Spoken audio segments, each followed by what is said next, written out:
तो सर बिहार के इस बार चुनाव में आपको क्या लगता है? देखिए, बिहार के चुनाव में ज़्यादा कोई बदलाव नहीं होना है। हाँ, ये जरूर हो सकता है कि बिहार में जो जनसुराज पार्टी है अपना थोड़ा बहुत पैठ जमा ले। जहाँ तक सीटों का सवाल है तो हम मान के चल रहे हैं कि देखिए 160 से लेके 180 के बीच में इस बार एनडीए जीतेगी। और तेज प्रताप फैक्टर अगर लागू हो जाता है, अगर आ जाता है, तो ये 200 पार कर सकता है, जैसे पहले एक बार हो चुका है। देखिए, जो भी अच्छा चीज जा रहा था उसको कांग्रेस की ये जो वोट चोर की जो चोरी की ये जो यात्रा थी, इसने सबको बर्बाद कर दिया है। कि देखिए, लोग मूर्ख नहीं है, पढ़े लिखे हैं, और बिहार भी काफ़ी एजुकेटेड है। बिहार से तो आपको पता ही है, राजनीति पैदा ही होता है बिहार यूपी से, उसमें बिहार एक है।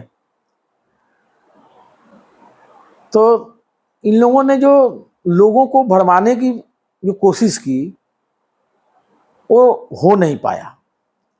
देखिए, जो यात्रा होती है ना, पद यात्रा, उसमें कुछ लोग देखने के लिए, भाई चलो आए हैं उनको देखने के लिए, राहुल गांधी चलो चलते हैं, तो ये सब ऐसे होता है, देखने के लिए ज़्यादा लोग आते हैं। और कुछ ऐसे होते हैं जो समर्थक होते हैं। फिर भी वो जो देखा जाए पदयात्रा में कोई ऐसी भीड़ नहीं हो रही थी। कहीं कहीं हो जहाँ इनका अच्छा वोट है वहाँ हो भी रहा था। लेकिन जब वहाँ देखिए, यूट्यूबर पत्रकार आजकल तो ऐसे ही बन गए हैं बहुत ज़्यादा। उन लोगों ने कई जगह लोगों से पूछने की कोशिश की, जो एक्चुअल जो पत्रकार हैं उन लोगों ने पूछने की कोशिश की, बोला कि किसके रैली में आए हो, किसके पदयात्रा में आए हो। तो औरतों ने बताने से इनकार कर दिया, बोला कि हमको पता ही नहीं है, यहाँ पोस्टर जो लगा है तो इनको राहुल गांधी को पहचानते हो तो नहीं। तो फिर बोले कि वोट किसको दोगे? तो मोदी जी को। देखिए, बिहार में भी ठीक है, नीतीश कुमार सब कुछ है, नीतीश कुमार को भी मालूम है, लेकिन मोदी जी का एक अलग ही है। हर आदमी के दिमाग पे ये रहता है कि हम मोदी जी को वोट दे रहे हैं, वो नीतीश कुमार को भी वोट दे रहे हैं, मोदी जी को वोट दे रहे हैं, ये सबको मालूम है। और नीतीश कुमार जी बहुत पहले से ये सब अच्छी चीजों को जानते हैं। तो यहाँ हुआ क्या है कि अब इन्होंने जब वोट चोरी का जो अपना पदयात्रा किया, लोगों को लगा कि यार एक और ये झूठा लेकर आ गया और लोगों को परोस रहा है। देखिए, तेज प्रताप यादव ने एक बात कही, ये क्या कर रहे हो आप लोग? उन्होंने बोला कि ये लोग क्या रहे हैं, अरे इनको जो राजनीति करनी चाहिए थी, रोजगार पर करना चाहिए था, महंगाई पर करना चाहिए था, गरीबी पर करना चाहिए था, कई और चीजें मुद्दे हैं, शिक्षा पर करना चाहिए था। ये क्या कर रहे हैं? इनको कुछ नहीं मिलेगा। देखिए, कौन किसको समर्थन करता है, हम किसको चाहते हैं, वो अलग चीज है।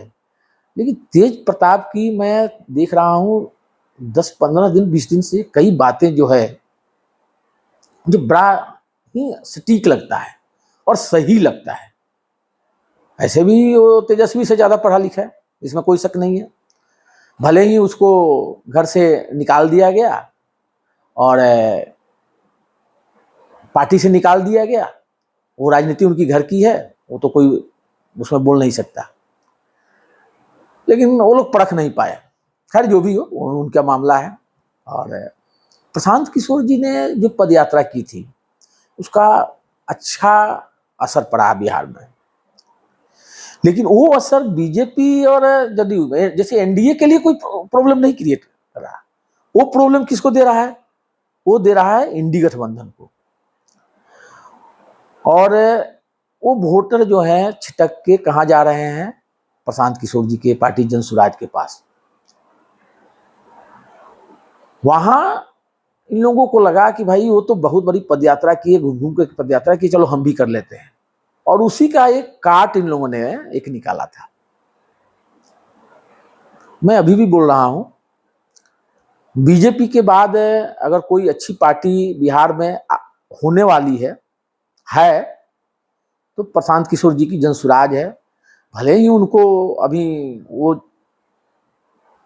मैंने जैसे सीटें होती है न मिले,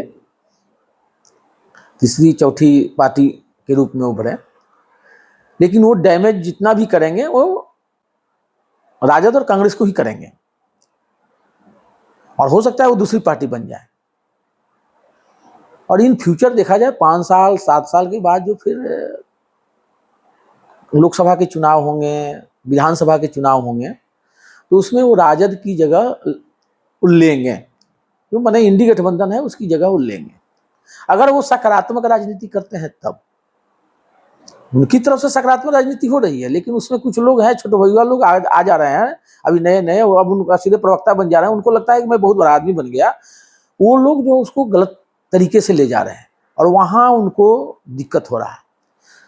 दूसरी, प्रशांत किशोर ने एक और गलती किया है, जो जाति की राजनीति करने का प्रयास किया, वहां वो मार खा रहे हैं। जाति की राजनीति करेंगे तो नहीं चलेगा। ठीक है, ब्राह्मण जो है, ब्राह्मण के 2 पार्ट है, भूमिहार ब्राह्मण, ब्राह्मण, उनको एक करने का प्रयास कर रहे हैं, वो अच्छी चीज है। लेकिन अगर ये सोच रहे हैं कि हम, जैसे उन्होंने स्टेटमेंट दिया कि ब्राह्मण और मुसलमान मिल जाए तो हम यहाँ सबको उखाड़ फेंकेंगे, ये बहुत गलत चीज है। उनको भी काफी सोच समझ के तौल के भेजना पड़ेगा, वो बोलना पड़ेगा। देखिए 2014 में वो बीजेपी का चुनाव का रणनीति बना रहे थे, इसलिए शायद उस समय से मैं उनको जानता हूं, और उस समय से थोड़ा बहुत हमें भी वो जानते होंगे, जहां तक मुझे विश्वास है, क्योंकि उन्हीं की देन थी कि जब हमारे ऊपर भी एक फेसबुक में नोटिस आया था सीआईडी का, मुंबई का, और सच था कि झूठ था, तो मैंने बोला था कि 3-4 दिन के लिए अपना फेसबुक बंद कर रहा हूँ।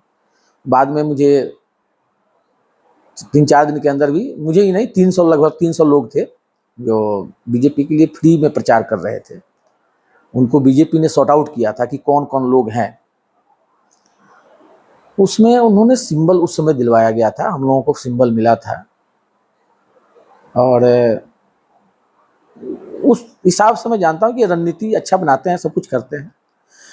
लेकिन थोड़ी बहुत, देखिए हर आदमी के पास ईगो होती है, उनके पास भी होगी, लेकिन मुझे लगता है इस हिसाब से वो उभर जाएंगे, निकल जाएंगे, और आने वाले समय में वो बिहार के लिए अगले 5 साल में अपने आप को अच्छी तरीके से तैयारी कर लेंगे। एक बात उन्होंने जो बोली है वो उनको और नीचे गिरा रहा है।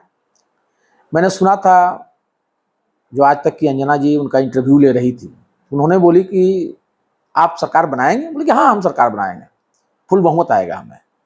फिर उन्होंने बोला कि अगर मान लीजिए कि 60-70 सीटें है, तो बोले कि नहीं 60-70 नहीं, हम सरकार बनाएंगे। उन्होंने बोला नहीं आप बताइए 60-70 सीटें तब क्या करेंगे? तो उन्होंने बोला कि मैं सबको छोड़ दूंगा, जो जहां जाना चाहे वो जाए, फिर नए तरीके से जनस्वराज को शुरू करूंगा। तो यहाँ जो है ना, यहाँ ये मार खा गए। ये ऐसी वर्ड नहीं बोलना चाहिए, क्योंकि ये वर्ड उनको नीचे ले जाएगी, कोई वोट नहीं देगा, बोलेगा अरे ये तो सिर्फ वोट काटने के लिए आया है, और वोट कटवा की इनके ऊपर एक दाब और धब्बा लग जाएगा। तो आगे से इनको इस चीज को ध्यान रखना चाहिए, इनको बोलना चाहिए था कि मैं विपक्ष में बैठूंगा अगर 60-70 सीट आ जाएगा तो, या तो मैं उस पार्टी को देखूंगा, अगर मान लीजिए कि अगर किसी की सरकार नहीं बन रही है तो उस पार्टी के साथ जाना चाहूंगा जिससे बिहार का भविष्य सॉरी। तो इसमें क्या होता है, एक पॉजिटिव है, लोगों के दिमाग में जाता है। वो चीजें इन्होंने बहुत गलती कर दी है, और ये उनको सोचना पड़ेगा, समझना पड़ेगा। हम ये नहीं है कि हम उनके लिए हरदम गलत बोलते हैं। मैं, आपने देखा होगा जितना मेरा वीडियो है सब में उनके लिए मैं बोलता हूँ, और कुछ भी है उनके बड़े भाई के समान है, और बातों को उनको सोचना चाहिए, समझना चाहिए कि नहीं हम सही रास्ते पर चले। बाकी ठीक है, बिहार की राजनीति में जो होगा हम देखेंगे, लेकिन इतना जरूर है कि एनडीए की ही सरकार बनेगी इस बार। आगे का 5 साल के बाद वो क्या होगा वो हम नहीं बता सकते। तो बाकी अब सब लोग अपना मेहनत कर रहे हैं, करें। जय हिंद, जय भारत। और मैं सबसे रिक्वेस्ट करूंगा कि इस चैनल को सब्सक्राइब करें, लाइक करें और शेयर भी करें।